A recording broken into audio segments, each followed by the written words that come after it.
tous et bienvenue sur Radio Stefa. Aujourd'hui, nous vous proposons une chronique écologique. Comme vous le savez, la Sainte Famille est très impliquée dans les projets écologiques. Et le Fast and Curious qui va suivre va tout vous expliquer dans les détails.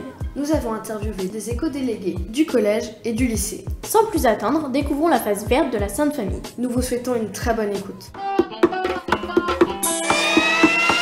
Le Conseil Vert, c'est quoi? Le Conseil Vert, c'est un regroupement d'élèves encadrés par des enseignants, notamment Madame Kazumba de la pastorale, afin d'organiser des manifestations au sein du lycée pour que les élèves se sentent plus impliqués dans le développement durable pour tout ce qui appelle à l'écologie. On a notamment parlé ensemble d'un projet de semaine verte qui ne va malheureusement pas avoir lieu à cause du confinement, mais un projet de semaine verte donc qui a été prévu avec des manifestations, des activités autour de l'écologie. Par exemple, là, il me vient en tête, on avait parlé on aurait pu sensibiliser aux déchets à la cantine. Donc malheureusement, on va pas pouvoir le faire cette année, mais les autres élèves, les années suivantes, pourront le mettre en œuvre. Je ne serai plus là, étant en terminale, mais j'espère que ce Conseil Vert pourra sensibiliser comme il le veut et comme il se doit les élèves. Et donc voilà, le Conseil Vert consiste à sensibiliser les élèves et nous, en tant qu'élèves à part entière, on est autant concernés et aussi responsables. Les éco-délégués, ça sert à quoi? Un éco-délégué, c'est une idée du ministère de l'Éducation nationale. Le but de l'éco-délégué, c'est de faire le lien entre les élèves, les professeurs ou encore la direction afin de mener à bien des actions écolo. L'éco-délégué doit savoir montrer l'exemple, mais n'a pas le droit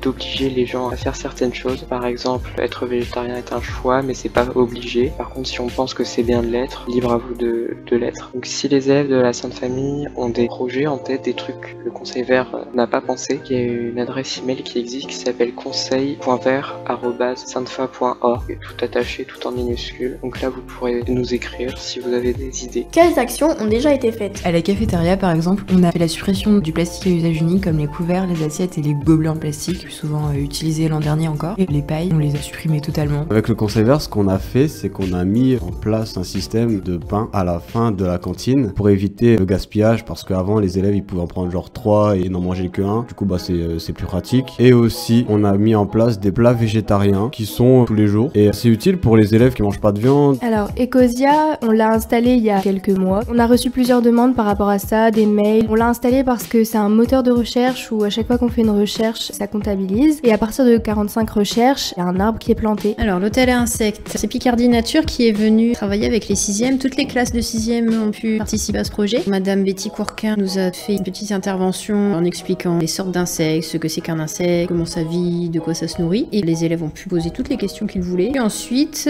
il y a eu donc une division en 3 ateliers. Donc un atelier jeu, une sorte de jeu de loi avec des questions sur les insectes, sur leur milieu de vie. Ensuite, un atelier où on fabriquait l'hôtel à insectes. Tout était à base de récupération. En principe, on ne devait rien acheter. Bon, finalement, on a quand même acheté juste les planches pour faire la structure. Mais tout ce qui est dans l'hôtel à insectes, ce n'est que de la récupération. Les élèves ont tout ramené de chez eux. Et puis, il y avait un dernier atelier où on construisait des petites habitations pour les abeilles solitaires, pour les pince-oreilles, et c'était des choses qu'on pouvait accrocher dans les arbres. Et donc pour finir, quand il a été construit, on l'a disposé dans le jardin des sœurs pour qu'il soit efficace. Donc il faut savoir qu'un hôtel à insectes c'est bien joli, il y en a un peu partout, mais ils sont pas tous efficients, et en fait il doit être bien orienté par rapport au vent, par rapport au soleil. Donc la dame de Picardie Nature a fait tout pour que ça soit un hôtel à insectes qui fonctionne. Et puis elle nous a demandé de faire une prairie fleurie autour pour que les insectes aient de quoi se nourrir. Donc ça c'est en cours, donc les gens d'entretien ne vont plus tondre la pelouse autour de l'hôtel à insectes, et on va semer une prairie fleurie tout autour pour que ça soit joli et efficace pour les insectes. Quels projets sont en cours de création? Alors, on a pour projet de refleurir la Sainte-Fa pour redonner la couleur dans celle-ci. Du coup, on voudrait remettre des fleurs dans les jardinières devant la vie scolaire du lycée et mettre des panneaux avec le nom des fleurs dans tous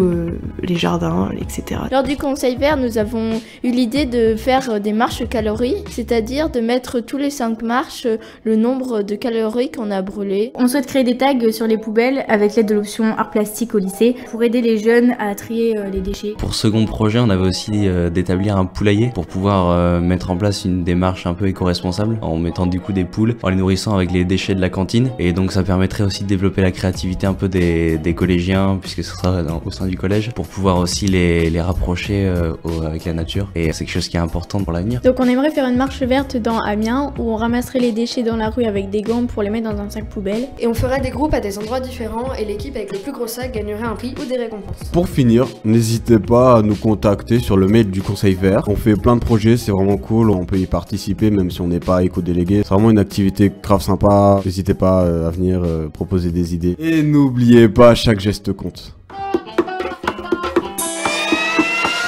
Eh bien, nous espérons que cette chronique vous a plu et que vous avez découvert de nouvelles choses. Vous pouvez vous aussi agir en intégrant le Conseil Vert ou en nous envoyant vos idées. Nous remercions les élèves d'avoir présenté l'éco-Sainte-Femme. Comme d'habitude, nous terminons notre chronique par une citation, celle-là venant de Jacques Chirac. Dans un environnement qui change, il n'y a pas de plus grand risque que de rester immobile. Jingle!